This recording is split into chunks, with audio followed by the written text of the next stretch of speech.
Welcome to শ্রাবণস kitchen. আমার রান্নাঘরে সকলকে স্বাগত জানাই।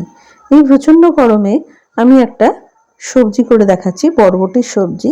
সিম্পল বরবটি পটল দিয়ে একটা সবজি।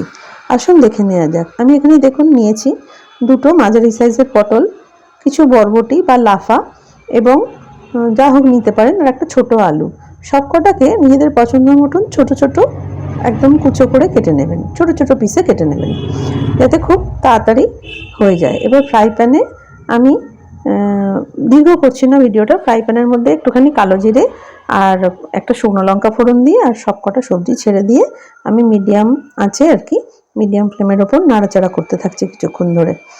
এরকম করে নাড়াচাড়া করতে করতে একটুক্ষণ পরে আমি নুন দিয়ে দিয়েছিলাম, দিয়ে এবার এই অবস্থাটা হয়েছে। এইভাবে কিছুক্ষণ নাড়াচাড়া করছি। আর এতে আমি দেবো একটা স্পেশাল মশলা, সেটা এই গরমের দিনে কিন্তু খুবই ভালো। এই মশলাটা আমার ঘরে করা থাকে।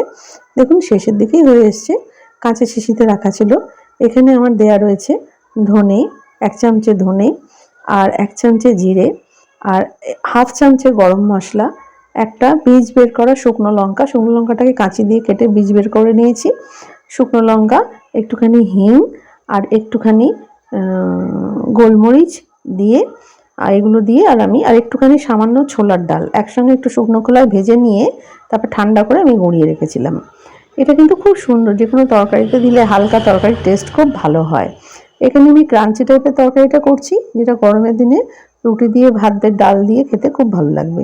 এখানে দেখুন একটু ছোলার ডালের বেসন বা মটর ডালের বেসন কিছু থাকলে এটা আপনারা দিয়ে দেবেন। কিছুটা কষার পরে মশলাটা আপনারা দেবেন আর এই বেসনটা আপনারা দেবেন। এটা আপনাদের মশলাটা পরিমাণ মতো নিজেদের ইচ্ছা অনুযায়ী খাবেন।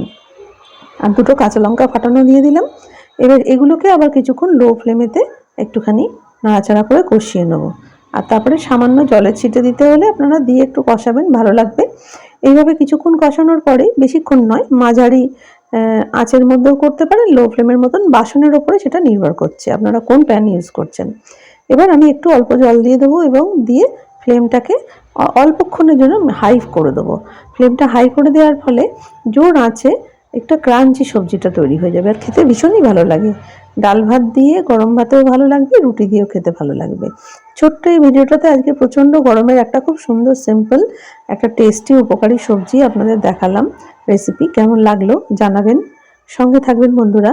চ্যানেলটা লাইক শেয়ার সাবস্ক্রাইব করে দেওয়ার জন্য অনুরোধ রইল এবং নতুন বন্ধুদেরও অনেক অনেক স্বাগত। দেখুন এইভাবে তরকারিটা তৈরি হয়ে গেছে, এবার পরিবেশন করে দেওয়া যাবে। চাইলে আপনারা কিছুক্ষণ অন্তত 5 মিনিট ঢাকা দিয়ে রাখতে পারেন, না চাইলে সঙ্গে সঙ্গে গরম দিতে পারেন। আর এখানে একটা জিনিস যোগ করেছি, ভুলে গেছিলাম, আমি একটু সবজিগুলোর সঙ্গে 1 মুঠো কারি পাতা, ফ্রেশ কারি পাতা দিয়ে দিয়েছিলাম। তার ফলে একটা সুন্দর গন্ধও আসছে। দেখুন দেখতেও খুব সুন্দর এবং খেতেও সত্যি খুব টেস্টি। তাহলে আজকে বিদায় নিলাম, সকলে ভালো থাকবেন, নমস্কার।